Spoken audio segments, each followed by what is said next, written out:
Well, Lia Thomas has sparked controversy yet again as they dominated the women's NCAA swimming championships. Joining us now, Heather Sells, to talk about it. Heather, you've been covering this story, and I think this is what we expected to happen, but not everyone's thrilled with the result. Well, it is a really fascinating moment, Dan, because this whole movement of men coming into women's sports has really gone under the radar so far. And there was a lot of people who have been watching what's going on, myself included, thinking maybe this is never really going to happen, or maybe it's not going to happen at the highest levels. Maybe we're just talking theoretical here, but now it's no longer theoretical. Now we have a man who has decided to become a woman, who is competing against women, who has the national title. Lia Thomas has the national title now in the women's 500-yard freestyle. Lia Thomas is competing later today in the 200 freestyle, and then tomorrow in the 100. So potentially 3 titles.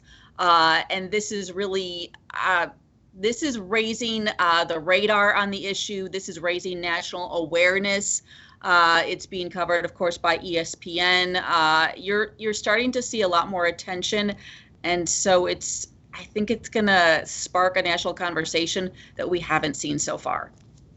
Have we seen anything? I know a lot of the parents of some of the other players, they've put letters out, but there's been sort of a little bit of cautiousness about putting their names, attaching their names or their identities to, speaking out against this, saying this is unfair to our daughters. Has there been any movement there? I've been curious just as this has progressed. Right. So far, parents basically have, if they've complained or protested, it's been anonymous. However, yesterday, there was a gentleman named Felipe Delgado who really caught my attention. His daughter is competing against Lia in the 100 free, and he tweeted, "My daughter will be racing Lia this weekend. I'll be rooting for my daughter. Fight on." So not a quote unquote transphobic tweet, but very drawing attention to the issue. And the interesting thing about him is he's a former Olympian and he's a swim club owner in Southern California. So someone who is prominent in the swim world, who is speaking out. And he also tweeted, "We need to understand that this is not Lia's fault. She's playing within the rules that have been set. If anything, this is the fault of those who failed to act when given the opportunity." So I think that might be a strategy for those who are protesting transgender athletes in women's sports, is not pointing a finger at the athletes themselves, but saying, hey, rule makers, you are the ones, you're the adults in the room. You need to make some decisions that work for everybody here. Yeah, and we're really seeing sort of, years ago, the slippery slope argument was sort of presented on these sorts of issues.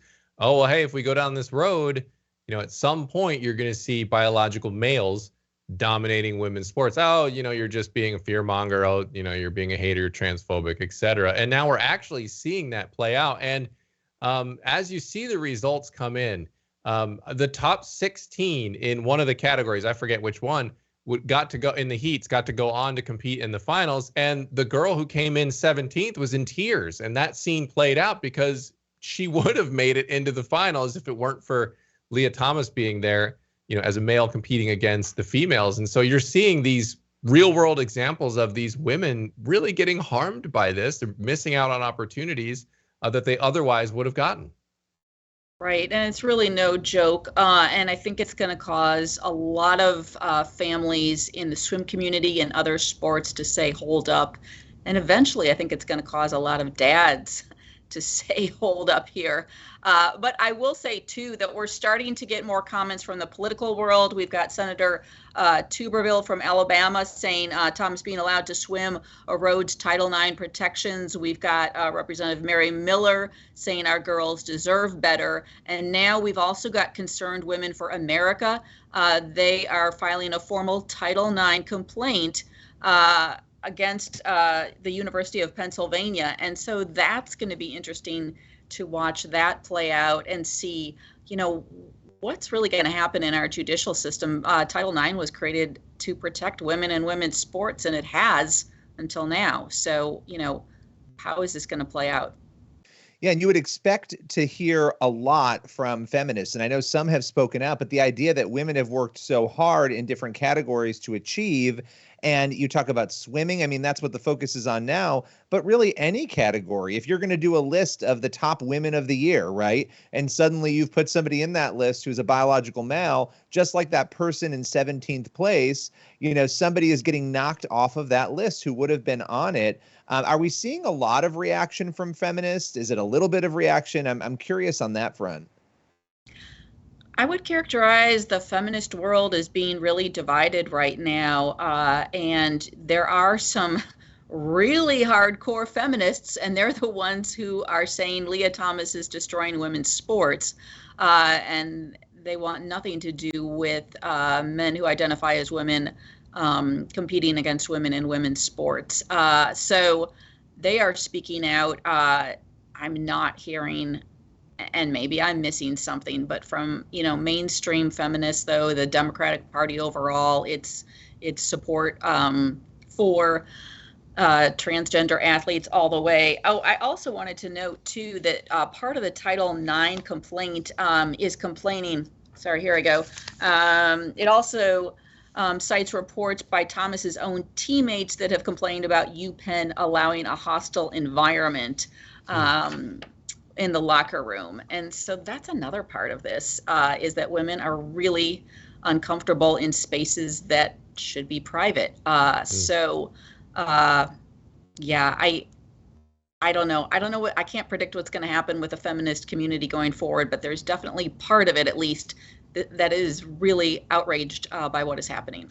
Yeah, and you see the media, which has had a generally, the mainstream media has generally had a sympathetic tone towards the transgender movement, and so I think there's been a lot of fear of speaking out because there's fear of retribution of what the online mobs will do to you. But when I watch these clips of Lia Thomas dominating these first couple events at the national championships, one thing stood out to me, and that is the crowd. Normally at this high school and college level event, at swimming, gymnastics, you get a lot of cheering. It's people cheering on their kids and their friends and their sons and their daughters that are competing in these events, and it's just more of a kind of excitable environment where people are cheering. And then whenever they win, everyone just sort of gives them a polite applause that for everyone who won, even if their one they were rooting for didn't win. This event sounds very different. It's very quiet.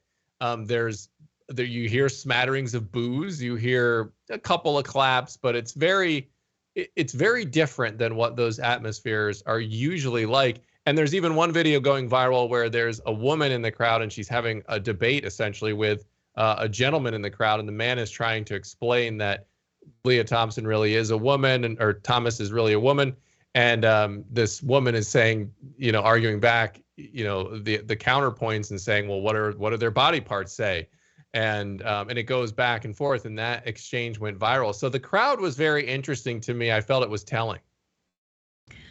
Yeah, I think that brings up 2 points. One is that I think one of the strategies of the transgender movement is to feign ignorance and say, how are we to know who is male and female, and how are we to even know ourselves? Maybe you should check with your doctor.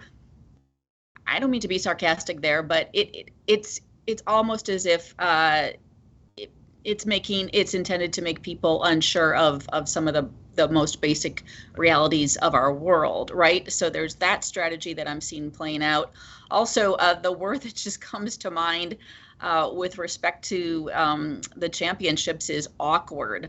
The presence of Lia Thomas is just creating a lot of awkward moments. You're seeing breathless sports announcers trying to or sounding like they're so thrilled that Lia Thomas has won, and then you're hearing mixed reaction from the crowd. We know there are protesters outside, both for supporting Lia Thomas and against. But I would just say a lot of awkward moments in this whole situation, and it's sad because we think that that the teammates, that the swimmers, that the parents are being muzzled, if you will, that they don't feel free to speak their opinion for fear of being called a hater. Yeah, and actually, even I saw a picture going around from the podium where it looked like three of the female swimmers were together, and then Lia Thomas was sort of, I don't know if that was an intentional protest or not. That might have been doctored. So was that one doctored? Okay. It was from Getty, so that's why I was, It's so extreme. So I'm trying to be real cautious about what we're seeing.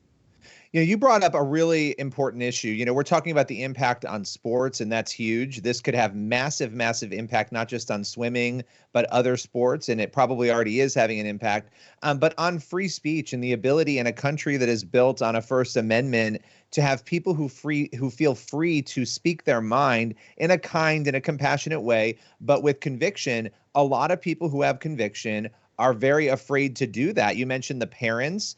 We've talked about the feminists. I mean, there's lots of different stakeholders here who maybe are not speaking up and should feel free to. And so that's another piece of this puzzle that I think often goes overlooked, is the impact it's having on our First Amendment rights and the exercise of them. Right. And it's a special concern when you think about, we're adults who've grown up in an era when free debate was encouraged, when it was revered. But now you're seeing a generation grow up where it's not, where it's discouraged, where conformity is the goal. And I don't know where that goes and how we begin to help this generation, these young people in college, understand that traditionally has not been the American ideal, that we have had a First Amendment for a reason. Yeah. Indeed. Well, it is a dramatic story, and it has big implications, especially as Christians, looking at things from a Christian worldview and how God designed us. As you said, this conformity towards something that clearly grates against the biblical worldview. It's something we're going to continue to keep an eye on. And Heather, we thank you for all the reporting you've been doing on it, and we look forward to more in the future. Yeah, and I would say, just to close too, the story's not over here. There will be reaction over the weekend, next week. This meet may embolden some people who are in positions to make a difference. So stay tuned. Yeah, we'll see. All right. Thank you. You're welcome.